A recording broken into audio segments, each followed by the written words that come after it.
ম্যাথজনের পক্ষ থেকে শিক্ষার্থী বন্ধুদের সুস্বাগত। এ পর্বে আমরা শুরু করব ত্রিমাত্রিক দেশের সরলরেখা। এর আগে আমরা দুটো ভিডিও আপলোড করেছি, এটা তৃতীয় ভিডিও, আসছি আমরা মূল পর্বে।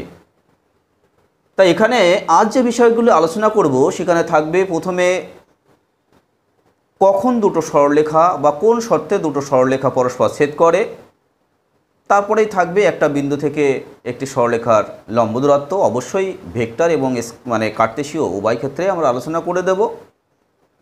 যাই প্রথমে যে বিষয়টি আলোচনা করব হচ্ছে দুটো সরলরেখা কখন ছেদ করবে এবং কখন করবে না।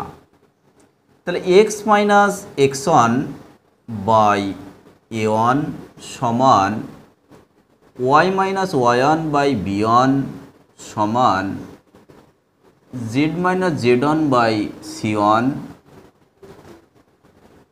X minus X two by A two সমান Y minus Y two by B two সমান Z minus Z two by C two. এই দুটো সরলরেখা এবং এই দুটো সরলরেখা কখন ছেদ করবে কখন ছেদ করবে না এবং ছেদ করলে ছেদবিন্দুর স্থানাঙ্ক কী হবে আমরা সেগুলো আলোচনা করব। তা আমরা কি করছি, এইটা সমান আমরা টি ধরে নিচ্ছি আর এইটা সমান আমরা এস ধরে নিলাম। তাহলে এইটা সমান টি অর্থাৎ কি এইটা সমান টি, এটা সমানও টি, এটা সমানও টি। তাহলে X minus X one by A one সমান টি, অর্থাৎ এক্স মাইনাস এক্স ওয়ান সমান এ ওয়ান টি, অতএব এক্স সমান X one plus A one T.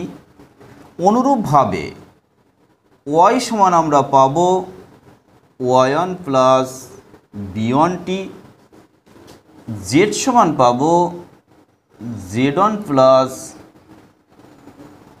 C one T.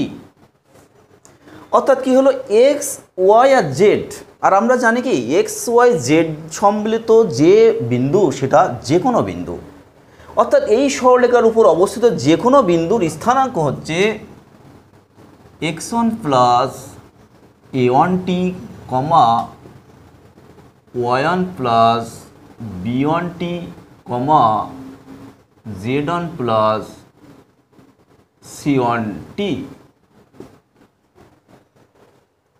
তারপর আমরা 2 নম্বর সরলরেখার ক্ষেত্রে বা দ্বিতীয় সরলরেখার ক্ষেত্রে কি পাবো, এখানেও যদি এইটা সমান আমরা এস করি তাহলে একই রকমভাবে আমাদের কি আসবে, এক্স সমান আসবে X two plus A two S, Y সমান আসবে Y two plus B two S, Z সমান আসবে Z two plus C two S.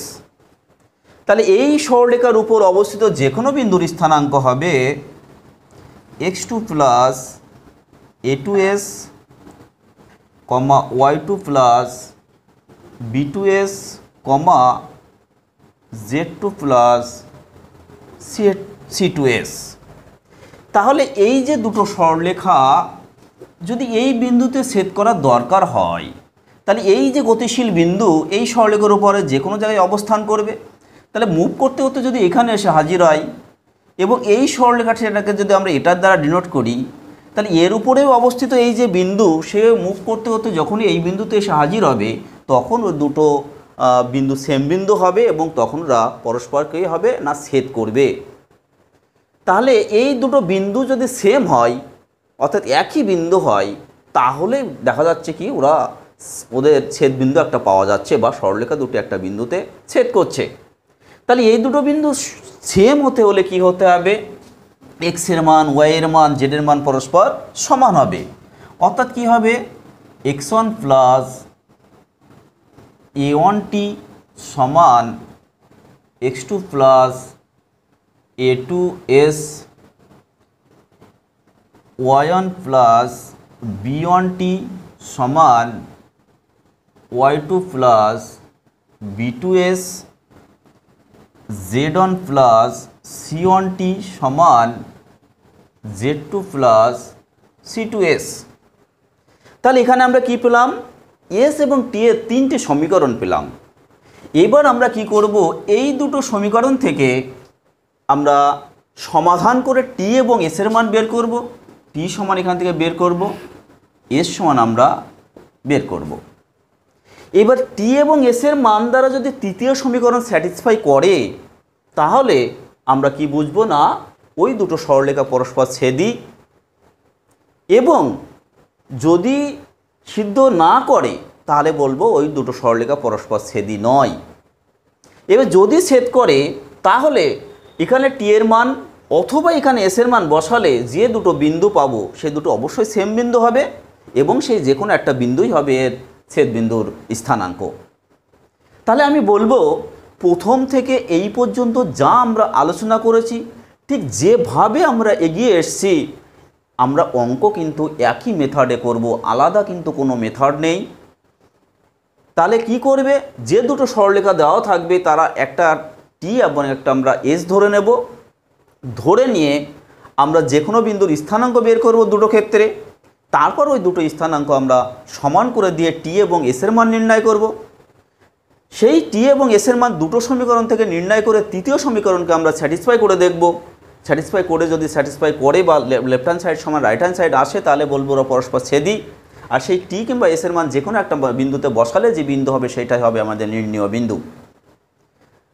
এরপর আমরা ভেক্টর সমীকরণের যে ছেদ করে কিনা সেটা আমরা যাচাই করব। এখানেও একই টাইপের, সেই জন্য শিক্ষার্থী বন্ধুদের বলবো প্রথম থেকে লাস্ট অবধি ভিডিওটি দেখার জন্য, দেখলে আশা করি এই অধ্যায়ের কোনো অঙ্ক আটকাবে না। তা আজ সমান আমরা এখানে একটা বিন্দু নিচ্ছি x1i plus y1j plus c1k একটা position vector plus T into হয়তো এটা a1i plus b1j plus c1k। আরেকটা সমীকরণ আজ সমান x2i plus y2j plus c2k plus s into a2i plus b2j plus c2k। তাহলে এই যে দুটো সরলরেখা, এই দুটো সরলরেখার ক্ষেত্রে আর হচ্ছে আমাদের যে কোনো বিন্দু, এখানেও আর হচ্ছে যে কোনো বিন্দু। তাহলে এই দুটো যে কোনো বিন্দু এখানে একই কথা, ওরা মুখ ফুলে যখন এখানে এসে হাজির হবে দুটো ক্ষেত্রেই তখনই এই দুটো সরলরেখা পরস্পর ছেদ করবে বা সেই মুহূর্তে ওই দুটো সরলরেখা পরস্পর ছেদ করবে। তাহলে এই দুটো বিন্দু এই বিন্দুতে সমবর্তিত হতে হলে কী হবে, এই দুটো অবশ্যই পরস্পর সমান হতে হবে, অর্থাৎ এই রিলেশান সমান এই রিলেশানটা হতে হবে। তাহলে এই রিলেশান সমান যদি আমাদের এই রিলেশান হয়, এই দুটো রিলেশান যদি সমান হয় তাহলে অবশ্যই কী হবে, আয়ের সহগ জে সহগ এবং কে সহগ পরস্পর সমান হবে। তাহলে এখানে আয়ের সহগ আছে কি x1 প্লাস a1t, সেটা সমান হবে x2 প্লাস a2s, যে সহগ হচ্ছে y1 প্লাস b1t সমান y2 প্লাস b2s, আছে z1 প্লাস c1t সমান z2 প্লাস c2s। তাই এখানেও আমাদের এস এবং টি এর তিনটে রিলেশান এসছে। এই তিনটে রিলেশানের মধ্যে আমরা যে কোনো দুটো রিলেশান, ধরা যাক প্রথম দুটোই আমরা সমাধান করে টি এবং এস এর মান নির্ণয় করব। এবার এই টি এবং এস এর মান তৃতীয় সমীকরণে বসিয়ে আমরা দেখব স্যাটিসফাই করে কিনা। স্যাটিসফাই করলে সেই আগের মতোই সরলরেখা দুটো পরস্পর ছেদি, আর যদি স্যাটিসফাই না করে তাহলে পরস্পর ছেদি নয়। আর যদি পরস্পর ছেদি হয় তাহলে যদি বলে ছেদবিন্দুর অবস্থান ভেক্টর, তাহলে সেক্ষেত্রে আমাদের কি হবে যে না এইটা কমা এইটা কমা এইটা, সহজ কথায় কমা যদি না লিখে আমরা উপাংশ আকারে লিখি তাহলে হবে x1 plus a1t into I plus y1 plus b1t into J plus z1 plus c1t into K. এবার এখানে টি এর মান বসালে আমাদের ছেদবিন্দুর অবস্থান ভেক্টর বেরিয়ে যাবে। তাহলে এই দুটো সূত্র দিয়ে আমাদের একটি অধ্যায় কমপ্লিট হবে। আর আমি আবারও বলছি, এই সূত্র যেভাবে আমরা আলোচনা করেছি টি ধরে বা এস ধরে, ঠিক একই নিয়মে কিন্তু প্রত্যেকটা অঙ্ক করতে হবে। আর যদি কার্টেসীয় ইকুয়েশনের ক্ষেত্রে প্রতিসম আকারে না থাকে, তাহলে সেক্ষেত্রে অবশ্যই প্রতিসম আকারে প্রকাশ করে তারপর করবে। সে বিষয়গুলো আমরা আগের অধ্যায়ে বা আগের যে ভিডিও আছে সেখানে আমরা আলোচনা করেছি। আপনারা আমাদের ডেসক্রিপশান বক্স থেকে সেই লিঙ্কগুলো পেয়ে যাবেন বা প্লে লিস্টের লিঙ্ক পেয়ে যাবেন। এরপর আমরা যে অধ্যায়ের সূত্র আলোচনা করব সেটাও খুব গুরুত্বপূর্ণ একটি অধ্যায়। সেটি হচ্ছে একটি বিন্দু থেকে কোনো সরলরেখার লম্ব দূরত্ব নির্ণয়। এক্ষেত্রেও আমরা বলবো যেভাবে আমরা সূত্র আলোচনা করব একই নিয়মে কিন্তু অঙ্ক করতে হবে। তা ধরা যাক একটি সরলরেখা এবি, যার কার্টেসীয় সমীকরণ x minus x1 by A সমান y minus y1 by B সমান z minus z1 by C, এবং পি একটা বিন্দু যার স্থানাঙ্ক x0 y0 z0। আমার বলা আছে কি এই বিন্দু থেকে এই সরলরেখার লম্ব দূরত্ব নির্ণয় করতে হবে। তাহলে এই বিন্দু থেকে লম্ব দূরত্ব, অর্থাৎ এখান থেকে লম্ব ড্রপ করলে যে পাদবিন্দু পাবো সেটা যদি এন হয়, তাহলে পিএন এর দৈর্ঘ্য আমাদের নির্ণয় করতে হবে। তাহলে আমরা এখানে কি করব, এই যে সরলরেখা আছে এই সরলরেখার সমান আমরা টি ধরে নিলাম। তাহলে এখান থেকে এইটা সমান টি করব, এটা সমান টি করব, এটা সমান টি করব, করলে আমরা x সমান পাবো x1 প্লাস এটি, y সমান আমরা পাবো y1 প্লাস বিটি, z সমান পাবো z1 প্লাস সিটি। অর্থাৎ এই সরলরেখার উপর অবস্থিত যে কোনো বিন্দু এইটা কমা এইটা কমা এটা, আমরা সেটা ধরে নিচ্ছি এন বিন্দু। তাহলে এন বিন্দুর স্থানাঙ্ক x1 প্লাস এটি কমা y1 প্লাস বিটি কমা z1 প্লাস সিটি। তাহলে এখানে টি এর অবস্থানের জন্য কিন্তু আমাদের এন এর স্থানাঙ্ক আসবে। তা এন এর স্থানাঙ্ক এইটা হলে ও কি করবে, যে না এইটা যেহেতু এ বির উপরে লম্ব, অর্থাৎ পিএন যেহেতু এ বি এর উপরে লম্ব, সেহেতু কী হবে, এর যে ডিআর আর এ বির যে ডিআর তার প্রোডাক্টের সাম ইকাল টু 0 হবে। তাহলে পিএন এর ডিআর কি, পিএন এর ডিআর সমান x1 plus A T minus x0 কমা y1 plus B T minus y0 কমা z1 plus C T minus z0। তাহলে আমরা পিএন এর ডিআর পেলাম এইটা কমা এইটা কমা এটা, আর এ বি এর ডিআর দেওয়া আছে এ বি সি।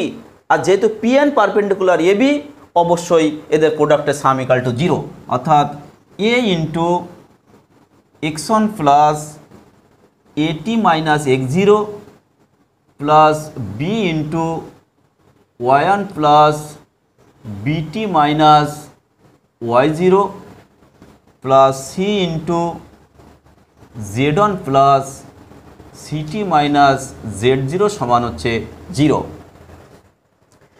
তাহলে এখান থেকে আমরা কি করব, এই যে ইকাল টু 0 আসলো, এখান থেকে আমরা এটি পুরোটা গুণ করব, গুণ করে টি এর মান নির্ণয় করব। তাহলে এখানে এ ইন্টু এটি অর্থাৎ এ টি স্কোয়ার, বি ইন্টু বিটি বিটি স্কোয়ার, বি স্কোয়ার টি, সরি এখানে হবে A into A T square এটি অর্থাৎ এ স্কোয়ার টি, এখানে বি ইন্টু বিটি অর্থাৎ বি স্কোয়ার টি, এখানে সি ইন্টু সিটি অর্থাৎ সি স্কোয়ার টি। সেখান থেকে টি কমন নিলে হবে A square plus B square plus C square সমান, সাইড চেঞ্জ করলে আমরা পাবো A into x0 minus x1 plus B into y0 minus y1 plus C into z0 minus z1, এটা আমরা পেয়ে যাব। তাহলে এখান থেকে টি সমান হবে A into x0 minus x1 plus B into y0 minus y1 plus C into z0 minus z1 divide by a square plus B square plus C square. এবার এই যে টি এর মান পেলাম, সেই টি এর মান আমরা এন এর এই যে স্থানাঙ্ক আছে এখানে টি এর মান আমরা সব বসিয়ে দেবো, বসালে এন এর মান চলে আসবে। এবার দুই বিন্দুর মধ্যবর্তী দূরত্ব নির্ণয়ের সূত্র করলে আমাদের উত্তর চলে আসবে। তবে ভয়ের কিছু নেই, আমাদের যে অঙ্ক দেওয়া থাকবে সেখানে কিন্তু A B C x1 y1 z1 x0 y0 z0 প্রত্যেকের মান কিন্তু একটা নির্দিষ্ট ধ্রুবক দেওয়া থাকবে, অর্থাৎ খুব ছোট মান চলে আসবে, 1, হাফ, এরকম ছোট ছোট মান চলে আসে, বেশিরভাগ ক্ষেত্রে 1ই আসে। তাহলে এখানে আমরা খুব সহজে আমরা কিন্তু এই যে মেথডে আমরা এগিয়ে এসেছি একই মেথডে কিন্তু প্রত্যেকটি অঙ্ক আমরা সলভ করতে পারবো। এরপর আমরা আসব ভেক্টর সমীকরণের ক্ষেত্রে কি হবে। ভেক্টরের ক্ষেত্রেও একই নিয়ম, একই ধারণায় আমরা অঙ্কগুলো সলভ করতে পারবো। সেই ধারণাটা আমরা আরও যাতে পরিষ্কার হয় সেই বিষয়গুলি আমরা তুলে ধরছি। এটা হচ্ছে আর সমান ভেক্টর এ plus T into vector B, আর এখানে পি বিন্দু যার অবস্থান ভেক্টর আলফা। তাহলে আলফা থেকে এর উপর আমরা লম্ব ড্রপ করলাম, বা পি বিন্দু থেকে এর উপর লম্ব ড্রপ করলাম পি এন। তাহলে আর হচ্ছে যে কোনো বিন্দু, তাহলে মুভ করে ও এখানে চলে এসছে, তাহলে A plus T into vector B. তাহলে এবার পিএন ভেক্টর পিএন সমান আমরা পাবো A plus T into vector B minus alpha, অর্থাৎ এন এর অবস্থান ভেক্টর মাইনাস পি এর অবস্থান ভেক্টর। এবার এখানে পিএন পারপেন্ডিকুলার হচ্ছে এই সরলরেখা, অর্থাৎ যদি সেটা এ বি ধরা হয় পারপেন্ডিকুলার টু এ বি। আবার এ বি এর সমান্তরাল ভেক্টর হচ্ছে বি, তাহলে এ বি এর উপরে যদি পিএন লম্ব হয় তাহলে অবশ্যই বি এর উপরে লম্ব হবে। আর আমরা জানি কি দুটো ভেক্টর যদি পরস্পর লম্ব হয় তাহলে তাদের ডট প্রোডাক্ট সমান হচ্ছে 0 হয়। তাহলে এক্ষেত্রে আমরা কি পাবো, A plus T into vector B minus vector alpha dot হচ্ছে ভেক্টর বি সমান হচ্ছে 0। তাহলে এখান থেকে কি আসবে, টি ইন্টু মড বি তার whole square plus side change করে দিই, তাহলে সেটাকে আলফা মাইনাস এ ডট হচ্ছে বি, কারণ এখানে সাইড চেঞ্জ করলে আলফাটা প্লাস হয়ে যাবে, এটা হলো মাইনাস হয়ে যাচ্ছে। তাহলে এখান থেকে আমরা কি পাবো, টি সমান alpha minus A dot B divided by mod B তার হোল স্কোয়ার। এবার আমরা কি করবো, এখানে টি এর মান বসিয়ে দেবো, বা এখানে আমরা টি এর মান বসাবো। এই যে জায়গাটা আছে এখানে আমরা এই টি এর মান বসিয়ে দেবো। এখানেও একই কথা, আলফা এ বি সব কিছুর মানে আমাদের নির্দিষ্ট ধ্রুবক থাকবে, ছোটো ছোটো মান থাকবে, অর্থাৎ টি এর মানও এরকম ছোটো একটা মান আসবে। এবার এখানে মান বসিয়ে দেবো, মান বসালে কি পিএন সমান চলে আসবে। এবার পিএন লেন্থ যেটা পিএন অনলি পিএন, সেক্ষেত্রে কী হয় মড অফ পিএন, তাহলে মড অফ পিএন সমান হচ্ছে এই এপাশে যেটা আছে A plus B into T এর মান আমরা ওটা বসিয়ে দেব alpha minus A dot B divided by mod B তার হোল স্কোয়ার মাইনাস হচ্ছে ভেক্টর আলফা। এবার এটা মড করলে আমাদের দৈর্ঘ্য বেরিয়ে যাবে। যাই হোক, এই আমাদের এ পর্বের আলোচনা। তবে এখানে কোন ধরনের আলোচনায় বা কোন ধরনের অঙ্ক আসতে পারে সে বিষয়টাও একটু বলে দিই। অনেক সময় দেখা যায় এরকম পি এর একটা অবস্থান ভেক্টর দেওয়া আছে, এই যে লাইনটা দেওয়া আছে লাইনের মধ্যে হয়তো কোথাও একটা আননোন দেওয়া আছে, আর পি থেকে লম্বের দৈর্ঘ্য হয়তো দেখা গেলো 1 একক বা 2 একক এরকম কিছু একটা বলা আছে। তাহলে সে আননোনের মান নির্ণয় করো। তাহলে সেক্ষেত্রে আমরা ওই লম্বের দৈর্ঘ্য যেভাবে নির্ণয় করেছি একই পদ্ধতিতে বিয়ে করে আমরা 2 এর সমান বা 1 এর সমান যেটা দেওয়া আছে সেটা করলে আননোনের মান বেরিয়ে আসবে। কার্টেসিয়ানের ক্ষেত্রেও ওরকম থাকতে পারে। এই যে আলোচনা করলাম, এই আলোচনার মাধ্যমে শিক্ষার্থী বন্ধুরা অবশ্যই 2টি অধ্যায় সম্পূর্ণভাবে সমাধান করতে পারবে, এটা আমরা আশা রাখি। যাই হোক, সম্পূর্ণ ভিডিও আপনি দেখুন এবং অপরকে দেখার সুযোগ করে দিন। নমস্কার।